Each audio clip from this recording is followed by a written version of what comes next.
I'm with Ben from Trisled. Welcome to the Pedal Prix again, Ben. Good to have you back for, I don't know how many Pedal Prix we've done together. Ben's going to talk us through some of the engineering differences between some of the vehicles behind us here.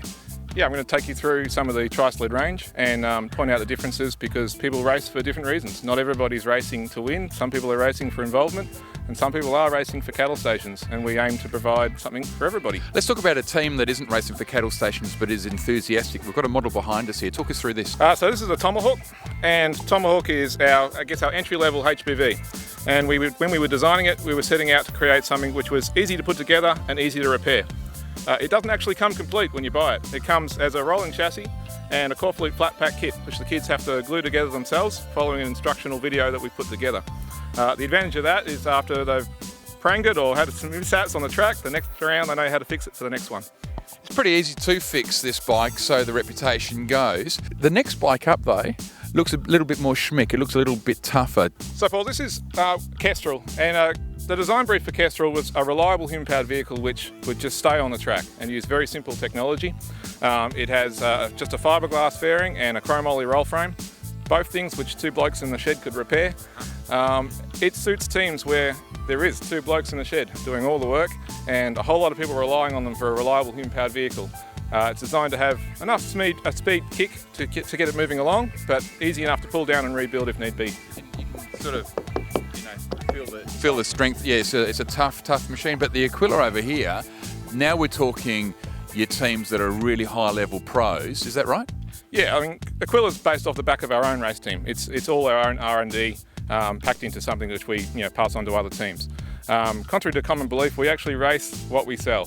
The Aquila over there is 99% the same as our race team is racing this weekend, hopefully for the series win. It looks heavy. Oh, well, to me it looks heavy, but like two fingers, look at this. Just an amazing lightness to this. How much does this weigh, mate? Aquila 2 weighs about 27 kilograms. It's probably about 28 if it's race ready, to be honest. Let's talk engineering. Ben, there's a lot of different engineering styles around. What are some of the benefits, speed benefits and maintenance benefits of the different types of engineering you use? Yeah, look, there's a spectrum really in vehicles. Typically, the more you seal a vehicle up and the more you seal all the wheels and close everything off, the faster it goes. But that makes the vehicle more difficult to work upon. So different teams have a different value set on how they feel about that. Some teams really want the vehicle to be accessible and be able to get things fixed quickly and keep their bike on the track. And other teams are milking every last second out of the lap time and are prepared to have a little bit of inconvenience for working on their vehicle. With Aquila, we have completely enclosed wheel arches, and that means we can only access our wheels from underneath. But by enclosing the wheels, we actually close off what we call cross-flow ventilation, and that is air coming in and out of the vehicle in places that we don't want it. And that increases the airflow attachment over the whole vehicle and makes the vehicle go faster. The downside is when we want to change a wheel, it's a four-person job to get under there and change that wheel. Now, when you're racing for cattle stations, that's well and truly worth it. But if you're more about an involvement team and you've got lots of kids everywhere and you want to keep them on the track, that might not go to suit you. You can see in the Kestrel here the wheels are more exposed. Ben, how important is cornering in Pedal Prix? It's a really interesting topic because here we are talking about how streamlined and aerodynamic our vehicles are, and it's a real difficult thing to get a vehicle around a corner which is also very streamlined. As the sport is progressing and the tracks get more congested, cornering ability is becoming really, really important, and also feel in the vehicle to recover from when things go wrong is becoming really important. So I would tell you, I believe that corner exit speed is actually probably most of racing now. Yeah. We're racing like car racing now.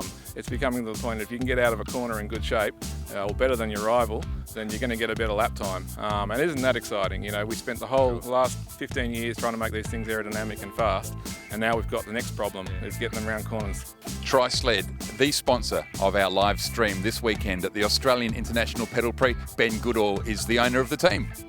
Thanks for having me, Paul.